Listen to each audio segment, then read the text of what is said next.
य इमं परमं गुह्यं मद्भक्तेष्वभिधास्यति। य इमं परमं गुह्यं मद्भक्तेष्वभिधास्यति। भक्तिं मयि परां कृत्वा मामे वैष्यत्य संशयः। मनुष्याणां सहस्रेषु कश्चिद्यतति सिद्धये।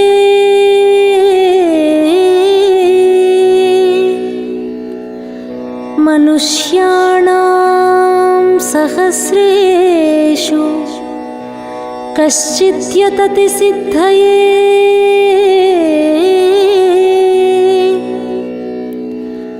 यततामपि सिद्धानां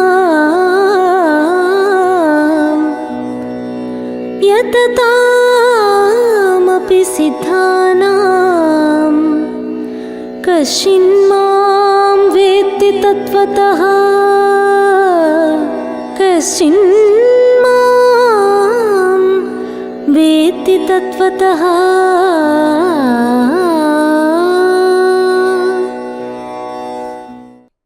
श्रीमद् भगवद गीता में आस्था एवं रुचि रखने वाले सभी भाई बहनों को सादर प्रणाम। भगवान उवाचा तमसो मा ज्योतिर्गमया कार्यक्रम में आपका फिर से स्वागत है। हमने पूर्व 59 एपिसोड से परमात्मा या भगवान की असाधारण गुण नामक एक नए विषय पर चर्चा शुरू की है। इसके अंतर्गत 59, 60 और 61वें एपिसोड में हमने भगवान के 3 असाधारण गुणों पर चर्चा की, जिसमें मनुष्य सृष्टि के लिए भगवान एक है, एक भगवान ही परम सत्य है और भगवान निराकार है। यह 3 विषय का समावेश था।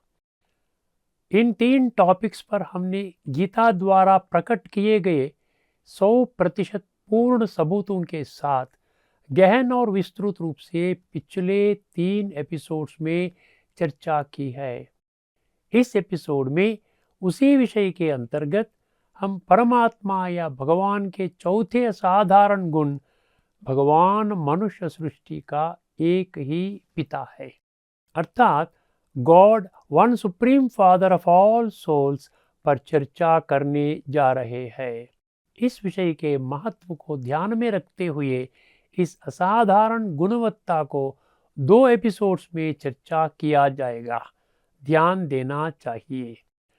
हम गीता प्रेमियों, गीता प्रचारकों, जिज्ञासुओं और भक्तों के ध्यान में एक अद्भुत और अद्वितीय श्लोक लाते हैं जो इस गुप्त सत्य की स्पष्ट रूप से पुष्टि करता है।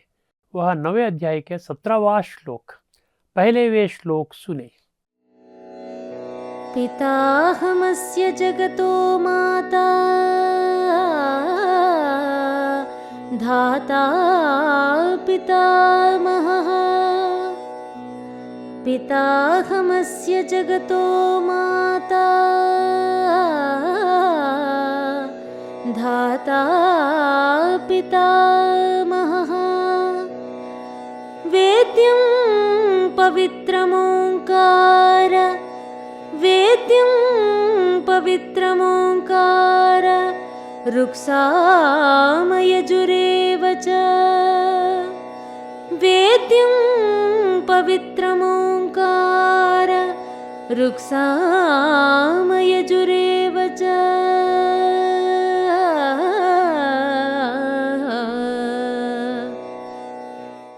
सबसे पहले उस श्लोक के शब्दों का अर्थ जान लेते हैं। अहम अर्थात मैं एक ही हूँ, अस्या यह, जगतः इस जगत की समस्त मानव सृष्टि का, पिता अर्थात पिता, माता अर्थात माता, दाता पोषण तथा संरक्षणकर्ता, पितामहः दादा, वेद्यम जानने योग्य, पवित्रम पवित्र बनाता हूँ अर्थात जो जन्मों जन्म तक आत्माओं में जमा हुई गंदगी को धो देता हूँ। ओंकारः मैं ओम नामक प्रणव नाद हूँ। रुक अर्थात ऋग्वेद, साम अर्थात सामवेद, च और यजुः अर्थात यजुर्वेद, एवा भी अहम मैं ही हूँ। इस श्लोक का हर शब्द बहुत महत्वपूर्ण है, उनमें गहन तत्व समाहित है। जो साधक अपने दिव्य बुद्धि नेत्र को जागृत रखते हैं वे इस श्लोक की गुह्यता को समझ पाएंगे। आइए इन शब्दों से प्रकट हुए गहरे तत्व को समझने का प्रयास करें। पहला विषय, पिता हम जगतः। पिता का अर्थ है पिता, अहम का अर्थ है भगवान और जगत का अर्थ है वर्तमान में इस ग्रह पर रहने वाले 800 करोड़ मनुष्य। अर्थात यह रहस्यमय सत्य को स्वयं भगवान या परमात्मा द्वारा पूर्ण अधिकार से स्पष्ट रूप से घोषित किया गया है कि भगवान मनुष्य सृष्टि का एक ही पिता है। जब हमें परमात्मा या भगवान के पहले 3 अद्वितीय गुण अर्थात मनुष्य सृष्टि के लिए भगवान एक है, एक भगवान ही परम सत्य है और भगवान निराकार है, जिनके बारे में हम पहले ही चर्चा कर चुके हैं, उन तीनों को जानते और दिल में स्वीकारते हैं, केवल वे लोग ही चौथे गुण भगवान मनुष्य सृष्टि का एक ही पिता है को भी स्वीकार कर सकते हैं। इसके विपरीत वर्तमान समय के भक्त देवी देवता, धर्म स्थापक, साधु संत, सन्यासी, ऋषि, मुनि, गुरु आदि जो केवल भौतिक साकार रूप में होने वालों को ही भगवान मानकर उनके पूजा पाठ करते हैं, उनके लिए पिता अहम जगतः अर्थात भगवान मनुष्य सृष्टि का एक ही पिता है, इस रहस्यमय सत्य को पहचाना असंभव है।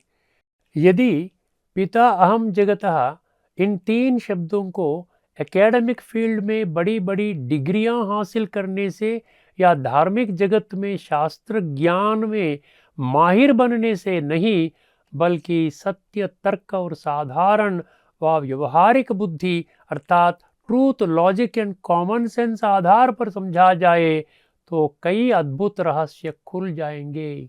वर्तमान में इन तीनों को नजरअंदाज करके प्राप्त हुआ कोई भी ज्ञान गीता का 18 अध्याय का 22वां श्लोक तामस ज्ञान की पुष्टि करता है। तत्वाभिलाषी भक्तों के लिए यह कोई आश्चर्य की बात नहीं है कि इस गुह्य सत्य को वर्तमान के गीता प्रेमियों और गीता का व्यापक रूप से प्रचार करने वालों से अनदेखा किया जाता है। आइए इन बातों को ध्यान में रखते हुए पिता अहम जगतः शब्दों से प्रकट हुए गहन तत्व को समझने का प्रयास करें। पहले विषय, वर्तमान कलयुग में भी विरासत बच्चों को केवल पिता से ही मिलती है, भाइयों या बहनों से नहीं। यही सिद्धांत आध्यात्मिक जगत में भी 100% लागू होता है। आइए देखिए कि यह कैसे काम करता है। पिता अहम जगतः शब्द स्पष्ट रूप से इस सत्य को सिद्ध करता है कि इस ग्रह पर रहने वाले 800 करोड़ मनुष्य परमात्मा या भगवान की संतान है। आत्मा के रूप में सभी मनुष्य आपस में भाई है। सार्वभौमिक भाईचारा अर्थात यूनिवर्सल ब्रदरहुड का नारा इसी रहस्यमय सत्य से ही उभरा है। सत्य या कृतयुग जिसे स्वर्ग कहा जाता है, जो भगवान द्वारा बहुत जल्द ही स्थापन होने वाला है, उसमें श्रेष्ठ जन्म की स्वर्गीय विरासत केवल पिता से ही प्राप्त होती है, न कि 800 करोड़ मनुष्य से या 33 करोड़ देवी देवता, विभिन्न धर्म स्थापक, ऋषि मुनि, साधु संत, गुरु, महामंडलेश्वर, पीठाधिपति आदि साकार देहधारियां जो आध्यात्मिक अर्थ से भाई होते हैं, इनसे भी स्वर्गीय विरासत प्राप्त नहीं होती। वर्तमान के भक्त जो इस गुप्त सत्य के प्रति लापरवाह या असावधान है, उनके लिए सर्व मनुष्य आत्माओं का एक ही पिता परमात्मा या भगवान से स्वर्गीय विरासत प्राप्त करना असंभव है। दूसरी विषय, सार्वभौमिक भाईचारा अर्थात यूनिवर्सल ब्रदरहुड नारे के अलावा पिता अहम जगतः शब्दों से कई अन्य देवत्व का प्रकट करने वाले नारे जैसा सर्वे जनाः सुखिनो भवन्तु, लोका समस्ता सुखिनो भवन्तु, वसुधैव कुटुंबकम उभरे। इन नारों का एकमात्र लक्ष्य और उद्देश्य जाति, धर्म, नस्ल, वर्ण, वर्ग, लिंग, भाषा, देश आदि की विविधता में संघर्ष कर रहे लोगों को एक सूत्र यानी एकता में लाना है। यदि वे इस लक्ष्य को प्राप्त करने में विफल रहते हैं तो देवत्व को प्रकट करने वाले इन नारों का कोई मूल्य नहीं होगा, भले ही लोगों को उन पर पूर्ण विश्वास हो। जैसा कि हम आज देखते हैं, वे नारे केवल कहने या सुनने तक ही सीमित है। इसके कारण पाप या बुरे कर्मों के परिणाम स्वरूप आत्मा में संचित तामसिक संस्कारों को सात्विक रूप से परिवर्तन नहीं किया जा सकता है।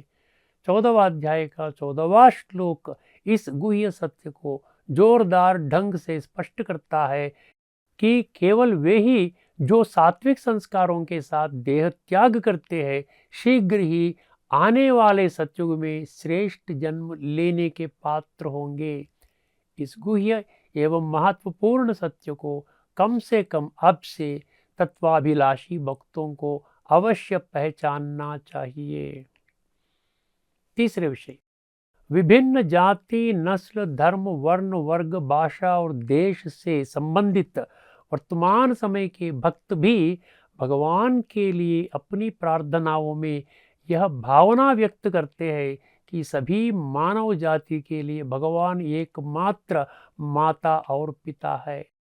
मिसाल के तौर पर हिंदू लोग भगवान से प्रार्थना करते हैं, त्वमेव माता च पिता त्वमेव। इन शब्दों का अर्थ है आप हमारे माता और पिता है। यहाँ भगवान को एक वचन में आप कहकर संबोधित किया गया है, ना कि बहुवचन में। मात पिता कहते हैं, माताए या पिताए नहीं कहते।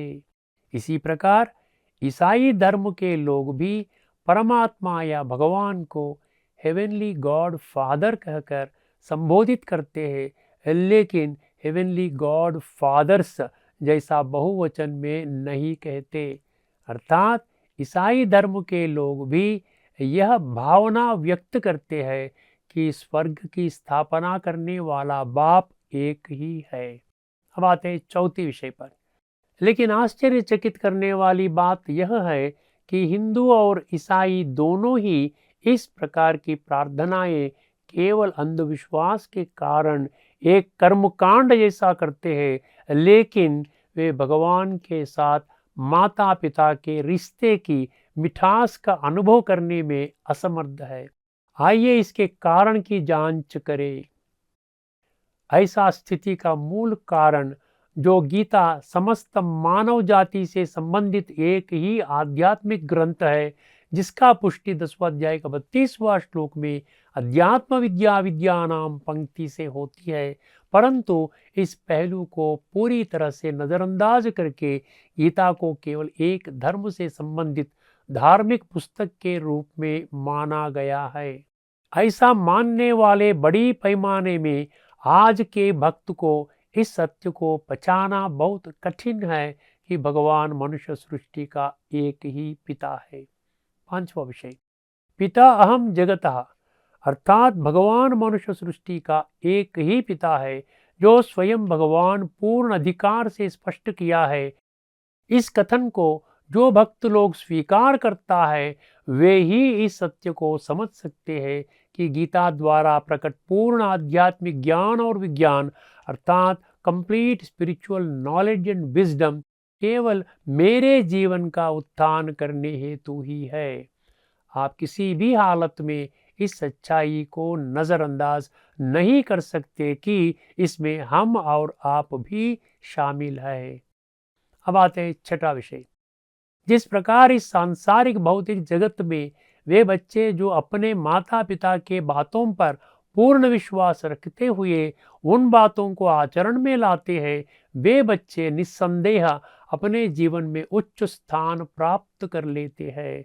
उसी प्रकार आध्यात्मिक जगत में भी जो बच्चे माता पिता के रूप में परमात्मा या भगवान द्वारा सिखाई गई शिक्षा अर्थात आध्यात्मिक ज्ञान को अपने जीवन में आचरण में लाते हैं, वे बच्चे ही अपने जीवन को पूर्णतः बेहतर बना सकते हैं।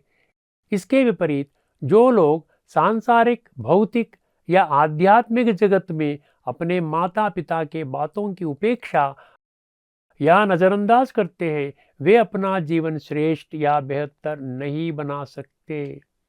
अब आते हैं 7वां विषय पर। इस सांसारिक भौतिक जगत में यदि पिता अमीर वर्ग के हो तो उनके बच्चे भी हर तरह से पिता के बराबर ही होते हुए उच्च स्तर पर जीवन बिताते हैं। मिसाल के तौर पर टाटा, बिरला, अंबानी के बच्चे उनकी तरह उच्च स्तर पर रहते हैं, ना कि सड़क पर भिखारियों की तरह। यही सिद्धांत आध्यात्मिक जगत में भी 100 गुना लागू होता है। इस ग्रह पर उपलब्ध सभी धार्मिक या आध्यात्मिक ग्रंथ या शास्त्र परमात्मा या भगवान को सर्वोच्च, सर्वज्ञ, दिव्य गुणों का सागर, सर्वशक्तिमान, त्रिलोकीनाथ, त्रिकालदर्शी, पतित पावन के रूप में वर्णित करते हैं, लेकिन एक भी शास्त्र परमात्मा या भगवान को क्रोध का सागर, अहंकार का सागर, लोभ का सागर या अवगुणों का सागर आदि के रूप में वर्णित नहीं करता है। उस परिस्थिति में वर्तमान के भक्तों को यह समझना चाहिए कि वे अपने जीवन में क्रोध, लोभ और अहंकार की बुराइयों को पूरी तरह से त्याग कर शांति, खुशी, प्रेम, पवित्रता और आनंद के दिव्य गुणों को क्यों बनाए रखने में असमर्थ है। इसका एकमात्र कारण गीता द्वारा स्पष्ट रूप से स्वयं भगवान द्वारा घोषित पिता अहम जगतः के अटल और अकाट्य सत्य की उपेक्षा करना ही है। अब आइए उस कारण को समझने का प्रयास करें कि भगवान अपने आप को माता के रूप में क्यों वर्णित किया। माता का अर्थ है माँ। आज के भौतिक सांसारिक जगत में माता की भूमिका बहुत विशिष्ट है। इसीलिए माताओं को वंदे मातरम, घर के चिराग आदि शब्दों से सम्मानित किया जाता है। जैसे माताएं अपने जन्म देने वाले बच्चों प्रति प्रेम, अनुराग तथा स्नेह की वर्षा करती है, उसी प्रकार भगवान एक माता के रूप में अपने बच्चे जो 800 करोड़ मनुष्य है उन पर प्रेम और अनुराग की वर्षा करने का दिव्य कर्तव्य वर्तमान समय में निभा रहे हैं। इस संदर्भ में 9वें अध्याय का 29वां श्लोक के समोहम सर्वभूतेषु के पंक्ति को आपके ध्यान में लाते हैं, जो स्पष्ट रूप से पुष्टि करती है कि भगवान को सभी मनुष्य आत्माओं के प्रति एक समान प्यार है। अब हम चर्चा करने जा रहे हैं कि भगवान को किस कारण से दाता कहते हैं। इस भौतिक संसार में अमीर लोग गरीबों को चावल, कपड़ा, घर, पैसा आदि भौतिक चीज़ें दान करते हैं, इसी कारण उन्हें दाता माना जाता है। इसी प्रकार आध्यात्मिक जगत में परमात्मा या भगवान वर्तमान समय में अपने बच्चे जो 800 करोड़ मनुष्य है उनको आध्यात्मिक ज्ञान तथा राजयोग के माध्यम से दिव्य गुण एवं दिव्य शक्ति के दान कर रहे हैं। इससे आत्माओं का पोषण अर्थात नरिशमेंट या संरक्षण अर्थात प्रोटेक्शन होता है। इस प्रक्रिया के माध्यम से आत्मा में जन्मों जन्म से संचित तामसिक संस्कार सात्विक में परिवर्तित हो जाते हैं और वे आने वाले सतयुग में उत्कृष्ट जन्म लेने के योग्य बन जाते हैं। इस दिव्य कर्तव्य को परमात्मा या भगवान के अतिरिक्त कोई अन्य नहीं कर सकता। वर्तमान में इससे बड़ा कोई उपहार नहीं है। इसी कारण स्वयं भगवान अपने आप को दाता कहा है। आइए अब हम पितामह शब्द से प्रकट हुए गुप्त सत्य पर विचार करें। पितामह अर्थात दादा। जैसे कि पिता अहम जगतः शब्दों द्वारा भगवान स्वयं अपने आप को मैं सभी मनुष्य सृष्टि का पिता हूँ घोषणा करते हैं, तो सभी मनुष्य भगवान के बच्चे बन जाते हैं। उसी तरह जब भगवान मैं सबका दादा हूँ की घोषणा करते हैं, तो सभी मनुष्य भगवान के पोते बन जाते हैं। भगवान को दादा का दर्जा इसलिए मिला है क्योंकि वह सृष्टि का मुख्य तथा आदि पुरुष ब्रह्मा के भी पिता है। यही बात स्वयं परमात्मा या भगवान ने 11वां अध्याय का 37वां श्लोक में घोषित की है। चूंकि ब्रह्मा सभी मानव जाति के अलौकिक पिता है, इसीलिए परमात्मा या भगवान को दादा का दर्जा दिया गया है। आइए यहाँ ब्रह्मा की भूमिका को संक्षेप में समझने का प्रयास करें। चूंकि भगवान का वास्तविक स्वरूप निराकार है, इसलिए उन्हें वर्तमान में धर्म स्थापन के कार्य करने के लिए अपने बच्चों या पोतों को गीता ज्ञान का बोध करने के लिए एक मनुष्य देह की आवश्यकता होती है। 4वां अध्याय का 8वां श्लोक के तदात्मानं सृजाम्यहं पंक्ति यही सत्य को उजागर करता है कि भगवान को खुद का देह नहीं है। इस सत्य को वर्तमान के भक्त पहचानना होगा। इसी बात की पुष्टि 9वें अध्याय का 11वां श्लोक के मानुषिम तनुमाश्रितम पंक्ति से होती है कि निराकार परमात्मा या भगवान ने गीता ज्ञान के माध्यम से लोगों का आध्यात्मिक उत्थान के लिए एक साधारण बूढ़े मानव शरीर का आधार लिया गया। वह मनुष्य जो परमात्मा या भगवान और मानव सृष्टि के बीच सेतु है, उसका नाम प्रजापिता ब्रह्मा रखा है। उनके मुख कमल द्वारा भगवान ने सभी मानव जाति को धर्म मार्ग पर ले चलने का दिव्य कर्तव्य निभाने हेतु राजयोग का साधन एक उपहार के रूप में प्रदान किया है। जैसा कि श्लोक 4वां अध्याय का 8वां श्लोक के धर्म संस्थापनार्थाय संभवामि पंक्ति द्वारा वादा किया गया है। इस प्रकार प्रजापिता ब्रह्मा पिता की श्रेणी में आ जाते हैं और परमात्मा या भगवान दादा की श्रेणी में आ जाते हैं। अब आते हैं वेद्यम शब्द पर। वेद्यम शब्द अत्यंत महत्वपूर्ण है। यदि बुद्धि नेत्र जागृत हो तो इस शब्द का अर्थ बहुत आसानी से समझा जा सकता है। वेद्यम शब्द का अर्थ है यह विषय जानने योग्य है। ऐसा जानने योग्य विषय क्या होगा? यह एक मल्टी मिलियन डॉलर प्रश्न है। इस प्रश्न का उत्तर आज के भक्तों को अभी तक नहीं मिल पाया है। इस कारण यह बहुत गुह्य एवं महत्वपूर्ण प्रश्न का उत्तर स्वयं परमात्मा या भगवान वेद्यम शब्द के माध्यम से प्रकट किया है। वर्तमान के सृष्टि चक्र के सबसे जटिल समय को ध्यान में रखते हुए भक्तों को परमात्मा या भगवान और उनके द्वारा प्राप्त स्वर्गीय विरासत को प्राप्त करने के अंतिम लक्ष्य के साथ आध्यात्मिक दुनिया में प्रगति करनी चाहिए। परंतु आश्चर्य की बात यह है कि धार्मिक या आध्यात्मिक दुनिया में पूजा पाठ यज्ञ याग जप तप नेम व्रत तीर्थयात्रा दान पुण्य धार्मिक ग्रंथों का पठन व पारायण धार्मिक क्षेत्र में प्रतिष्ठित व्यक्तियों की प्रवचन सुनना आदि किसी उद्देश्य या गंतव्य के बिना एक कर्मकांड के रूप में किया जा रहा है। अब आते हैं पवित्रम शब्द। पवित्रम शब्द में गहरा तत्व समाया हुआ है। भक्तों को विशेष ध्यान देना चाहिए। पवित्रता जैसा कि लोग आज सोचते हैं शारीरिक स्वच्छता या शुद्धता का मामला नहीं है। हर कोई प्रतिदिन साबुन और शैम्पू से नहाने का एक प्रक्रिया से शरीर को साफ करता है। इसके बारे में परमात्मा या भगवान को विशेष प्रशिक्षण देने की कोई आवश्यकता नहीं है। पवित्रम शब्द आंतरिक स्वच्छता अर्थात आत्मा की पवित्रता का प्रतीक है।